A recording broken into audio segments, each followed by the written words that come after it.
쉽고 얕게 알려주는 교과서전입니다.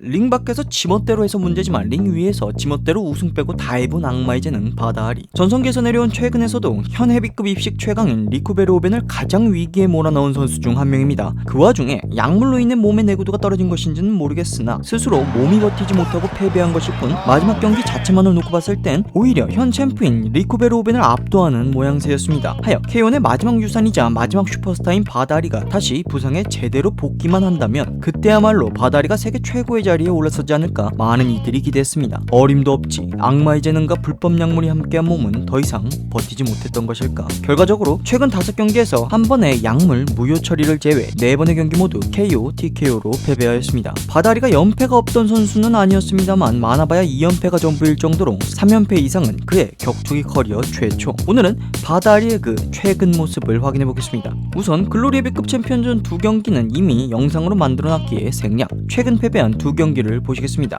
자, 발목 돌아가고 첫 번째 복귀전 벤자민, 아덱부이. 각각 84년생과 85년생으로 현 헤비급 탑 컨텐더라기엔 두 선수 모두 연식이 제법 됩니다. 이처럼 나이는 고작 1살 차이임에도 불구하고 절대 좁혀지지 않는 차이가 하나 있는데 바로 전적. 바다아리 당시 공식 전적 120전 승률 88%, 아덱부이 당시 공식 전적 40전 승률 85%. 인간 말종 부분들 똑 떼놓고 전적만 놓고 봤을 때 비슷한 연식의 헤비급 컨텐더와 3배가 차이나는 전적수에 승률은 오히려 높은 모습을 보이는 바다아리입니다. 링 밖에선 범법으로 얼룩진 전과자라도 링 위에서 이뤄낸 여러가지 업적들을 무시하긴 힘들어 보입니다. 인성과 업적 모두 레전드.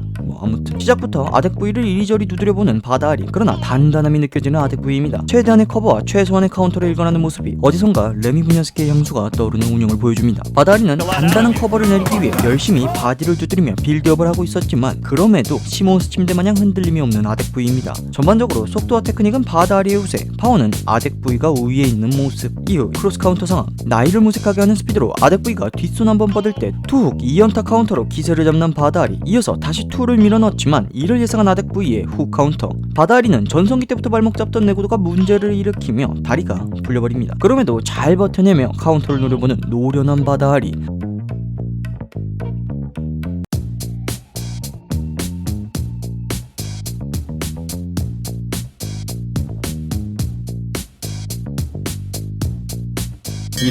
나름의 회복을 하고 다시 한번 아덱부이로 공략해보는 바다아리. 특유의 스피드를 살리며 아덱부이에게 타격을 쌓아올립니다. 그러나 아덱부이의 단단함과 묵직한 카운터들로 하여금 딜교 가성비가 왠지 모르게 떨어져 보이는 모습.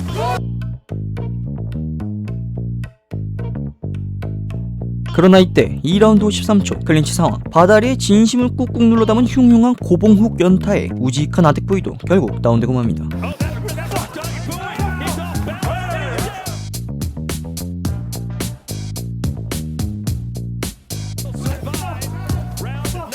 어찌저찌 생존. 3라운드 역시나 바다아리의 압박을 시작으로 시원스러운 스트레이트를 적중. 시원하게 훅 카운터를 허용. 시원하게 추가타. 바다아리 다운. 겨우겨우 일어나는 데는 성공하지만 아덱부이의 묵직한 미들킥 확인 사살이 그동안 킥을 버텨오던 오른팔이 무너지며 깔끔하게 마무리당합니다. 경기 전반적으로 테크닉과 스피드 모두 바다아리의 우세로 2라운드까지 판정을 바다아리가 가져갔지만 아덱부이의 파괴력을 바다아리의 몸이 끝내 버텨내지 못한 모양새입니다. 또다시 다운을 먼저 뺏어놓고 무너진 바다아리. 이젠 랭킹 3위가 된 바다아리는 랭킹 8위 알카디우스 리조스 아무튼을 만나게 됩니다. 92년생으로 총전적 18점밖에 안되는 헤비급 입식 무대에 얼마없는 신예입니다.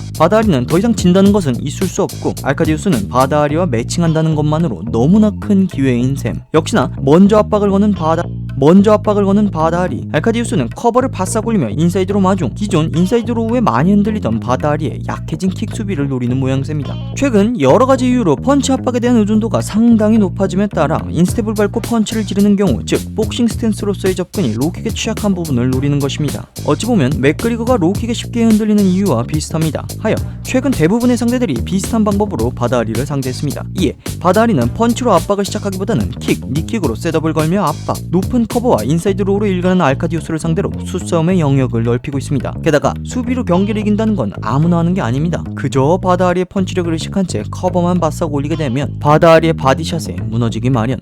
다운. 일어나서 복부를 보호하려 해도 소용없이 또다시 무너지는 알카디우스. 두 번째 다운. 겨우 일어나며 종이 탈린 알카디우스. 근데 심판이 못 듣고 죽일 뻔. 아무튼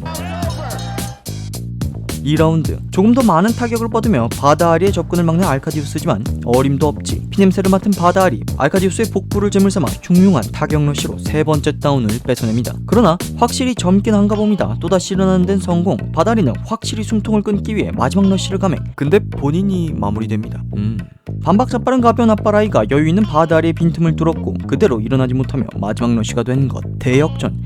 이번엔 세 번의 다운을 먼저 빼앗고 한 방에 침몰된 바다아리. 전성기에서 내려와 스피드와 반응이 다소 떨어지더라도 헤비급 컨텐더 사이에서 비교 위에 있을 정도는 되는 스피드, 그리고 녹슬지 않은 최정상급 테크닉, 현헤비급 선수들 중 누구도 범접 못하는 많은 전적으로 쌓인 경험 등 자연스레 피지컬이 떨어지는 데 오는 문제점들과 약점들을 어느 정도 보완해가고 있던 바다아리였습니다만 치명적으로 떨어진 내구도와 맷집은 해결하지 못하는 느낌입니다. 아직은 잘하지만 결국은 못 이기는 왕년의 스타 느낌. 이후 입식 헤비급 왕권 교통 정리를 하자면 UFC에서 잘린 알리스타 오브레임이 글로리로 넘어와 현 챔프인 리쿠 베르호벤과 이번 10월 23일에 경기가 예정되어 있었으나 오브레임의 부상으로 상대가 현 랭킹 1위 자말 벤사딕으로 교체되고 맙니다. 현재 경영이 위태한 글로리가 오브레임을 모셔오면서 바다아리 대 오브레임의 라이벌 구도를 이용하며 리쿠, 바다, 오브레임 3강 돌려막기로 행복 회로로 오지게 돌리고 있었을 터인데 어림도 없지. 그렇게 밀어주는 바다아리가 슬럼프에 빠져 랭킹이 떨어지며 타이틀 명분이 개박살나버리고 애초에 명분이 없던 오브레임마저 부상으로 나가리가 된 상황. 두 선수의 타이틀 도전도 바다아리 대 오브레임의 3차전도 영영 일어나지 않을 수도, 아니면 노세한 두 선수들의 랭커 문지기 결정전이라는 다소 김새는 결말이 기다리고 있을지도 그만 알아봅시다.